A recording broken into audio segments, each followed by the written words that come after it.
이제 히브리서 13장 마지막 장에 우리가 들어왔습니다. 지금까지 히브리서 말씀을 통해서 이 히브리서 기자가 이 편지를 받아보고 있는 독자들에게 주시는 메시지를 보았습니다. 여러분, 이 편지를 받아보고 있는 독자들은 믿음을 지키기 위해서 박해를 받지 않을 수 없는 그런 형편에 처해 있는 유대인 출신 그리스도인들이었습니다. 그러나 이 믿음 때문에 박해가 올 때에 유혹이 자꾸 밀려와요.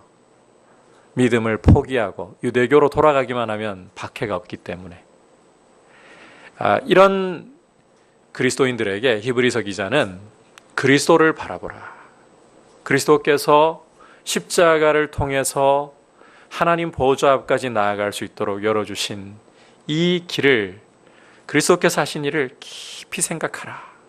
그리고 이미 하나님 앞에 나아갈 수 있도록 하늘문을 활짝 열어놓으시고 성도에게 아버지 앞에 설 수 있는 의를, 담력을 주셨기 때문에 때를 따라 도우시는 은혜를 구하면서 서로 믿음을 격려하면서 이제 믿음의 경주를 끝까지 인내로 완주할 것을 당부하는 것을 우리가 보았습니다. 자, 그런데 여러분, 이 믿음의 경주를 완주하는 것은 외딴 섬에서 하는 일이 아니에요.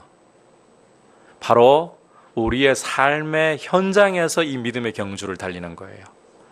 어디서 달린다고요?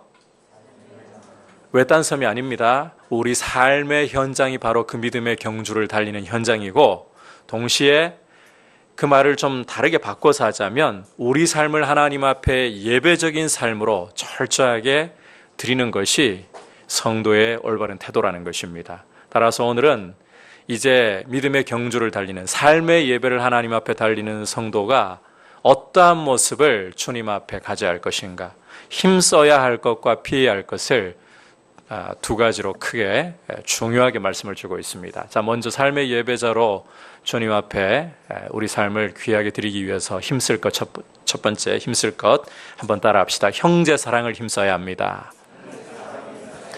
1절에서부터 3절까지 함께 한 목소리로 읽겠습니다. 시작. 형제 사랑하기를 계속하고 손님 대접하기를 잊지 말라. 이로써 부지 중에 천사를 대접한 이들이 있었느니라. 너희도 함께 갇힌 것 같이 갇힌 자를 생각하고 너희도 몸을 가졌은즉 학대받는 자를 생각하라. 우리가 히브리서 6장으로 잠시 생각을 돌려가지고 기억을 더듬어 보면 히브리서 기자는 이 편지를 받아보고 있는 히브리서 독자들에게 너희에게 좋은 것, 구원의 증거를 가지고 있다라고 말씀한 것, 여러분 혹시 기억하실 수 있겠습니까? 히브리서 6장으로 돌아가 보면 이 편지를 받아본 독자들에게 히브리서 기자가 위로로서, 격려로서 너희에게는 좋은 것이 있다, 구원의 증거가 있다. 자, 그러면서 그 구원의 증거를 무엇이라고 제시를 하고 있느냐? 한번 따라합시다. 형제 사랑. 형제 사랑이야말로 구원의 중요한 증거이고 결정적인 증거라고 이야기를 하는 것을 볼 수가 있었습니다. 여러분, 형제 사랑이라는 것은 구원 얻은 성도에게서 반드시 묻어나와야만 하는 구원의 증거입니다. 보여도 되고 안 보여도 되고 아니요. 우리가 그리스도를 믿고 그리스도 안에 있다면 그리스도께서 자기 몸을 십자가에 내어주셔서 우리를 사랑한 것처럼 우리도 형제를 사랑해야 하는 것입니다. 자, 주목할 것은 이미 형제를 사랑하고 있는 이 증거가 있는 독자들인데, 히브리서 기자가 오늘 1절에서 보면 형제 사랑을 지금까지 해온 걸로 충분하다? 아니요. 계속하라고 명령하고 있는 것을 볼 수 있습니다. 여러분, 형제 사랑을 한때 했다라고 하는 게 중요한 게 아니라 주님이 우리를 부르시는 날까지 살아서 주님의 재림을 경험할 수 있다면 주님 오시는 날까지 성도는 형제를 사랑하는 일을 멈추지 않고 지속적으로 힘써 나가야 된다는 거예요. 여러분, 한때라고 하면 안 돼요. 신앙생활은 항상 꾸준하게, 여러분, 인내로서 계속해서 형제 사랑을 실천하고 형제 사랑을 힘쓸 수 있기를 축복합니다. 자, 그렇다면 구체적으로 형제 사랑을 어떻게 실천을 해야 될 것인가?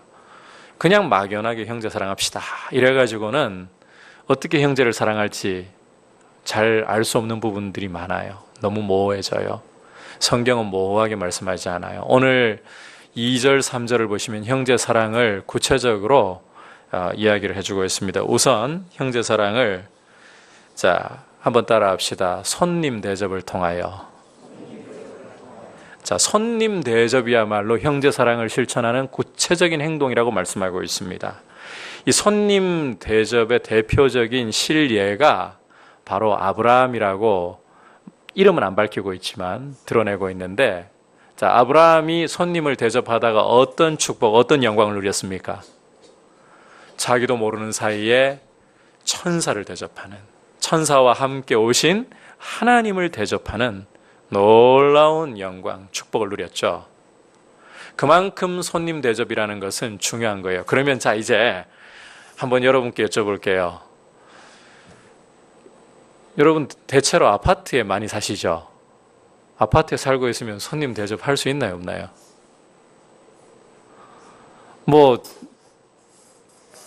문도 제대로 안 열어보는 세상인데 이웃에 누가 살고 있는지도 심지어 잘 모르고 지내는 경우도 많아요. 그게 현대 우리 대한민국 사회인데, 그러면 이 그리스도인은 아파트를 다 포기하고 전원주택으로 옮겨가지고, 전원주택도 문 잠궈 놓으면 안 돼요. 대문 활짝 열어놓고 누구나 오시오, 밖에 팻말을 세워놓고 오셔서 꼭 식사라도 한 끼 하고 하룻밤 지낼 것 없으면 여기서 주무시고 가시오, 이렇게 하라는 뜻일까요? 우리가 이런 말씀을 볼 때에 이 말씀이 주어진 근동 지역의 문화와 이 당시 시대적 상황을 고려해야만 손님 대접이라는 것이 우리에게 제대로 이해될 수 있는 문제예요. 결론부터 이야기하자면 제가 앞서 말씀드린 그런 이야기가 아니에요. 전혀 아니에요. 여기서 손님 대접이라는 것은 근동 지역의 풍습을 보면 너무나도 당연한 일이었어요. 고대 근동 지역에 사람들에게 널리 퍼져 있는, 모든 사람들에게 널리 퍼져 있는 풍습 중에 하나가 손님을 그냥 지나가게 내버려 두지 않아요. 낯선 나그네라 할지라도 손님 지나가는 것을 보면 자기 집으로 영접해가지고 하룻밤 묵어 가시오. 이게 그 주인에게 명예로운 일이에요. 이게 고대 근동 지역의 풍습이고요. 또 한 가지는 이 당시의 시대적 상황과 여건을 좀 고려를 해야 돼요. 여기서 손님을 대접하라, 나그네를 대접하라, 그냥 아무나 막 지나가는 나그네를 이야기하는 게 아닙니다. 요한 3서를 보시면 이 부분에 대해서 아주 구체적으로 말씀을 주고 있는 것을 볼 수가 있는데, 아무 손님이나 아니라, 아무 나그네가 아니라 복음을 위하여서 자신을 들여서 다니고 있는 사람들, 이해하시겠어요? 이 당시에 복음을 전하면서 사역을 하고 있는 이들은 사실상 예수님처럼 머리 둘 곳 없이, 거처 없이, 사도 바울이 그랬잖아요. 안 그랬나요? 여러분 잘 이해하고 계시죠? 예. 사도 바울이 그랬잖아요. 주님이 제자들 보내실 때 제자들이 그러한 삶을 살았잖아요. 여기 나그네라는 것은 바로 그렇게 주의 복음을 위하여서 자신의 고향, 가족들까지 다 뒤로 하고 다니고 있는 이들, 이런 나그네들을 그냥 외면하지 말라는 거예요. 이런 나그네들을 볼 때에는 반드시 집으로 영접해서 이들을 따뜻한 사랑으로, 형제 사랑으로 섬기라는 거예요. 이것이 그들을 섬기면서 자신도 그 복음 사역에 동참하는 일이다. 여러분, 우리가 주님의 일을 하기 위해서 힘쓰는 사람들을 볼 때 그러니까 여기 손님 대접이라는 것은 꼭 집에 모셔야만 된다 이야기하는 게 아니에요. 주님의 일을 위해서 섬기려고 애쓰는 사람들 볼 때 내가 조금이라도 같이 거들어 주어야지, 혼자 하도록 내버려 두지 말고. 여러분, 우리 주방에서 봉사하는 분들 어떤 때는 보면 혼자 할 때도 있잖아요. 그럴 때에 그냥 아유 나 시간 없어요, 뭐 내 코가 석잔데 이럴 것이 아니라 조금이라도 같이 교회를 섬기기 위해 이렇게 애쓰고 있는데 나도 조금이라도 시간을 내서 같이 섬겨야지. 이런 작은 것부터가 바로 복음을 위하여, 주의 교회를 위하여 섬기는 일이고, 함께 복음을 위하여 동참하는 것으로 하나님이 간주하신다는 거예요. 여러분, 이렇게 구체적으로 형제 사랑을 실천하라는 것입니다. 여러분, 교회의 형제 사랑은 복음을 위해 섬기고 하는 노력들을 볼 때에 거기에 나도 조금이라도 힘을 보태야지. 그러면 주님은 그 일에 함께 참여하신 한 것으로 여겨주십니다. 여러분, 이런 형제 사랑을 부지런히 나타낼 수 있기를 축복합니다. 아울러서 다음으로는 이 형제 사랑을 구체적으로 어떻게 나타내야 되느냐, 갇힌 자를 생각하고 학대받는 자를 생각함으로 나타내야 됩니다. 자, 그러면 이 말씀도 여러분께 한번 여쭤볼게요. 교도소를 우리가 반드시 다 방문을 해가지고 교도소에 수감되어 있는 사람들 한 사람 한 사람 다 이렇게 계속 찾아다녀야 된다, 이 말씀을 하고 있는 걸까요? 좀 주고받으면서 이야기하시죠. 어떻게 그렇게 하라는 뜻일까요? 이 역시 우리가 이 시대적 상황을 이해를 해야 돼요. 여러분, 히브리서 이 편지를 받아보고 있는 독자들 상황이 어떠하다 했습니까? 믿음 때문에 무엇을 당해야 하는 상황이라고요? 박해를. 복음 때문에 감옥에 갇혀 있는 사람들이 이야기하는 거예요. 복음 때문에 학대를 받는 사람들을 이야기하는 거예요. 이러한 사람들을 잊어버리지 말고 내가 육체를 가지고 내가 힘든 것을 경험하는 사람이라면 그들이 힘든 거 경험할 때 나 한 사람 멀쩡하다고, 나 지금 감옥에 갇히지 않았다고 그냥 그들 잊어버렸던, 절대 그래서는 안 된다는 거예요. 주의 복음 때문에 고생하는 이들을 마치 내가 그 자리에 있는 것처럼 생각하라. 그런데 여러분, 솔직히 지금 이 편지를 받아보고 있는 독자들 자체가 어려움 속에 있어요. 지금 기본적으로 이들도 믿음 때문에 박해를 받고 있는 유대인 그리스도인들이라 했잖아요. 솔직히 내 코가 석자인 상황에서, 여러분, 내가 힘들고 내 상황이 굉장히 어려운 상황에서 손이 움츠러듭니까? 펴집니까? 솔직히 움츠러들어요. 그런데 그리스도인들의 삶은, 구원받은 성도의 삶의 예배적인 태도는 손을 움츠리면 안 된다는 거예요. 아무리 우리의 삶이 어렵고 아무리 내 한 몸 건사하기 힘들다 할 그런 상황에 처할지라도 성도는 적극적으로 형제 사랑을 힘씀으로써 하나님 앞에 예배의 삶을 드려야 하는 것이고, 그리고 고난당하는 형제들을 바라보면서 그냥 내버려 두는 것이 아니라 함께 그들을 위해 기도하고 함께 그들의 아픔을 짊어지려고 노력을 함으로써 그들과 함께 믿음으로 서가는 이 모습을 보이는 것이 하나님이 받음직한 그러한 예배라는 것입니다. 여러분, 이런 삶의 예배를 주님 앞에 드릴 수 있기를 주의 이름으로 축복합니다. 성도는 자꾸 내 코가 석자인데 라고 하면 안 돼요. 거듭 강조합니다. 성도는 그냥 죄 안 짓고 살아가는 것이 성도의 도리 아닙니다. 그렇게 생각하면 여러분, 성도는 그냥 타락할 수밖에 없게 돼요.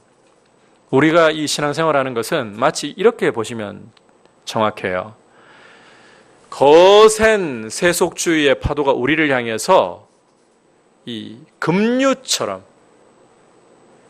그렇게 거세게 밀려오는, 엄청난 속도로 이 쓰나미처럼 밀려오고 있고 급류처럼 밀려오고 있는 그런 세속주의를 우리가 정면으로 마주 대하고 있는 상황이라고 생각해야 돼요. 성도는 둘 중에 하나입니다. 연어처럼 물길을 치고 올라가든지 그 자리에 있으면서 떠내려가든지, 둘 중에 하나밖에 없어요. 여러분, 우리가 죄 안 짓고 성도의 기본을 한다? 아니요, 기본 못합니다. 오히려 타락으로 흘러갈 수밖에 없게 됩니다. 성도는 적극적으로 선을 행해야 합니다. 아무리 내 삶이 어렵고 내 코가 석자인 상황이 될지라도 우리는 형제 사랑을 부지런히 힘써야 하고 그것으로 믿음의 증거를 드러내야 하고 또 실제로 여러분, 우리가 우리 자신만을 바라보고 우리의 환경만을 바라보면 내 문제에 계속 집중하고 있으면 행복해질 것 같죠? 절대 행복이 안 와요. 오히려 눈을 돌려서 형제를 바라보면서 형제들을 어떻게 섬기고 도울 수 있을 것인가? 눈을 돌려서 우리를 위해 사랑을 베풀어 주신 주님을 바라볼 때, 그럴 때 진짜 행복이 찾아와요. 여러분, 절대로 성도가 어려운 상황에 있다고 움츠러들거나 그냥 죄 안 짓고 내 한 몸만 잘 건사하면 되겠지, 이것은 성도의 태도가 아닙니다. 성도는 적극적으로 선을 행하기를 힘써야 하고 형제를 사랑함으로 하나님 앞에 삶의 예배를 드릴 줄 알아야 하는 것입니다. 이런 모습이 우리 가운데 풍성하게 세워져 나갈 수 있기를 축복합니다. 자, 두 번째로 삶의 예배를 드리기 위해서 이제 피해야 할 것이 무엇이냐? 따라합시다. 음행과 탐심을 피해야 합니다. 믿음의 공동체를 무너뜨리는 가장 무서운 두 가지, 히브리서 기자가요, 수많은 죄악들의 목록이 있을 수 있지만 두 가지를 아주 중요하게 다루고 있습니다. 첫 번째가 바로 음행입니다. 자, 4절 같이 읽겠습니다. 시작. 모든 사람은 결혼을 귀히 여기고 침소를 더럽히지 않게 하라. 음행하는 자들과 간음하는 자들을 하나님이 심판하시리라. 여러분, 우리 주님께서 산상수훈에서 자, 사람이 여인을 보고 마음으로 음욕만 품어도 뭐라고 말씀하셨나요? 이미 마음으로 간음했다. 행동으로 저지르지 않고 마음으로 다른 여인을 자 보면서 같이 잠을 잤으면 좋겠다. 마음으로 간음을 했다는 거예요, 이미. 자, 마음으로만 간음을 해도 주님은 심판을 면하지 못하리라고 말씀하셨어요. 하물며 자, 결혼을 가볍게 여기고 음행을 저지른다. 과연 하나님의 심판을 면할 수 있을까요? 히브리서 기자는 결코 그럴 수 없다라고 말씀하고 있습니다. 여러분, 믿음의 공동체가 무너지는 대단한 밖으로부터의 공격이나 위협이 와가지고 믿음의 공동체가 무너지는 일 사실은 없어요. 안 무너져요. 하나님의 교회는 어려움을 만나가지고 무너지지 않아요. 오히려 어려움 속에서 믿음이 정결하게 연단되어요. 그런데 죄를 만나면 무너져요. 죄를 버리지 않으면 무너지는 거예요. 특히 그 죄 중에서도 히브리서 기자가 가장 경계하는 죄 중에 하나가 음행의 문제입니다. 여러분, 우리는 이 음행의 문제를 심각하게 다루고 하나님 앞에서 성적인 순결을 사모하고 힘써야 되는 거예요. 이전의 모든 무너져 있던 부분들을 주님 앞에 철저히 돌이켜 회개하고 이제 주님 앞에서 성적인 순결을 지켜나가기를 힘쓰겠습니다. 십자가 붙들고 결단을 해야 되는 거예요. 그리고 이 음행을 피하기 위해서는 여러분 적극적으로 결혼을 귀하게 여겨야 되는 거예요. 결혼 안에서만 하나님께서 이 성이라는 것을 아름답게 자유롭게 사용하도록 허락해 두셨습니다. 따라서 이 결혼을 소중하게 여기지 않으면 음행을 피할 수가 없어요. 오늘 우리 대한민국 사회는 결혼이 우습게 여겨지는 시대가 되어버렸습니다. 아무리 결혼을 해도 다른 남자 다른 여자 눈 맞아가지고 무슨 짓을 해도 이제는 간통법 폐지되어 버렸기 때문에 문제가 없어요. TV 드라마의 불륜이라는 소재는 너무너무 자연스러운 소재예요. 우리 아이들도 그런 거 다 보고 자라도록 그렇게 지금 사회가 흘러가고 있어요. 이제 그걸 넘어서 가지고 동성애 문제도 이제 우리 사회가 굉장히 긍정적으로 생각을, 인권이라는 문제와 연결해 가지고 긍정적으로 생각을 하고 있잖아요. 여러분, 성평등을 요즘 많이 이야기를 하거든요. 성평등이라는 게 어떤 건지 알고 계십니까? 이 성평등이라는 건 소위 이런 거예요. 하나님이 주신 이 생물학적인 성, 남성과 여성, 우리는 이것을 가지고서 성을 이야기하는데, 성평등은 내가 스스로 성을 결정할 수 있다는 태도예요.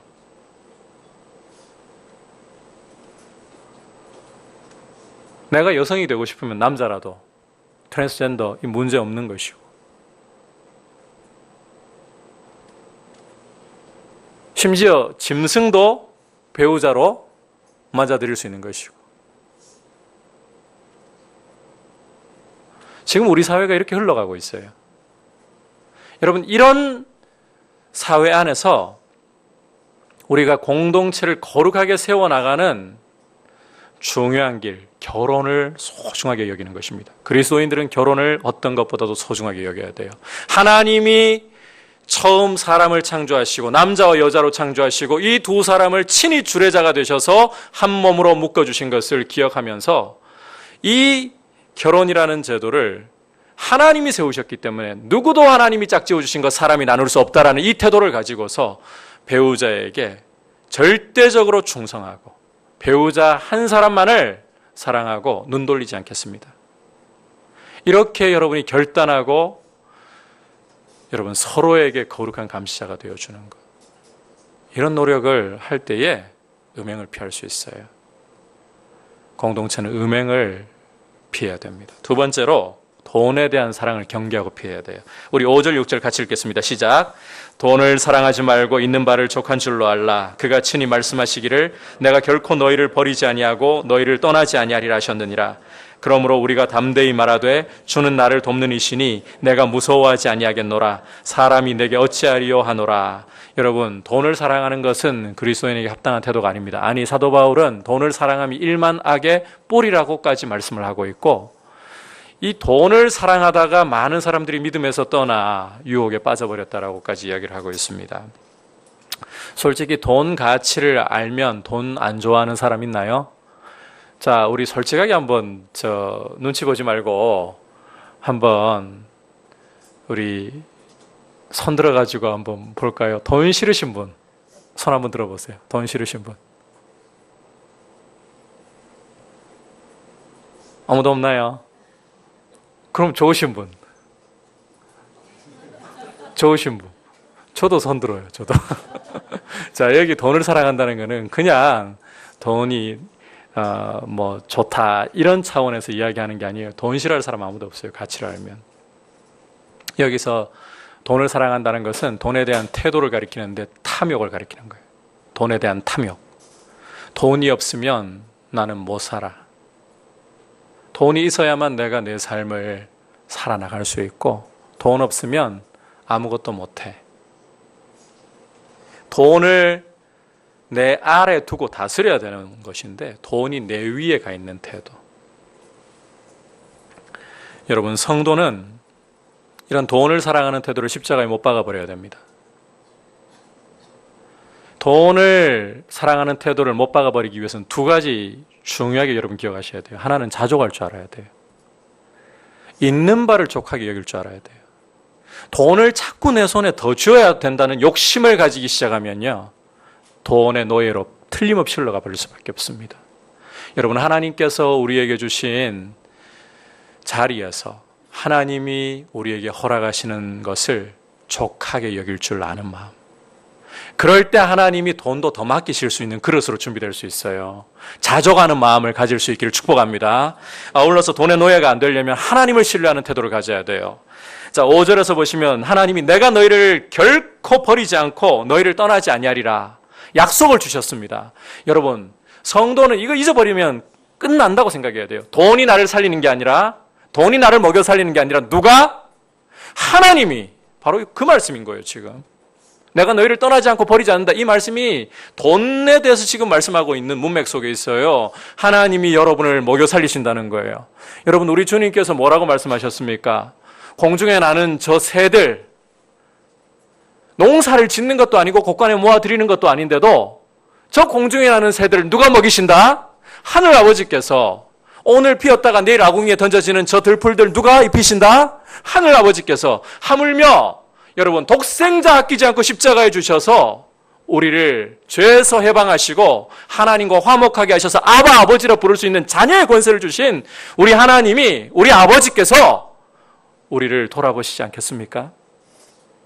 여러분, 하나님이 우리를 먹이시고 입히시고 살리시는 줄 믿습니다. 성도가 이 눈을 가지고 하나님을 바라보아야 되는 거예요.